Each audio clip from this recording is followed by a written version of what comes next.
அதாவது இப்ப திமுக வந்து உங்களில் யார் சிறந்த உடன்பிறப்பு அப்படின்ற ஒரு நிகழ்ச்சி நடத்த போறாங்க போல.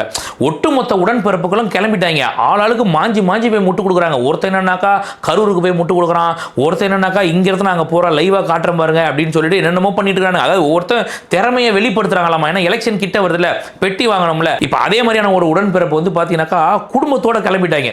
திமுகவுக்கு ஒட்டுமொத்தமா முட்டு கொடுக்க குடும்பத்தோட கிளம்பிட்டாங்க. சூப்பரா இருந்ததா பிரிட்ஜ்னால வரதுக்கு? நல்லா இருந்தது. சிஎம் சார் தேங்க் யூ சொல்லிரலாமா? Thank you CM sir. பிரிட்ஜ்னால வந்தீங்கல, சூப்பரா இருந்ததா? சூப்பரா இருந்துச்சு. ஓகே, சிஎம் சாருக்கு தேங்க் யூ சொல்லிடுறீங்களா? Thank you.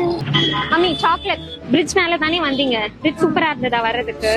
சூப்பரா இருந்ததா? சரி, சிஎம் சாருக்கு தேங்க் யூ சொல்லிடுறீங்களா? Thank you CM sir. எதுக்குடா இம்புட்டு விளம்பரம்? பெரியப்பா, ஊருக்குள்ள பெரிய மனுஷன்னா மூக்கு கீழே காக்கா பார்க்கறது மாதிரி மீச மட்டும் வச்சுக்க கூடாது. இப்படி எல்லாம் டபுள் பாஸ் வேலை காமிச்சாதான் பயக மிரள்வாங்க. நம்மள எதுக்குமே கூப்பிடலன்னு வச்சுக்க, பாலடைஞ்ச கோயிலுக்கு சுண்ணாம்பு அடிச்சு கும்பாபிஷேகம் நடத்தணும். எப்படி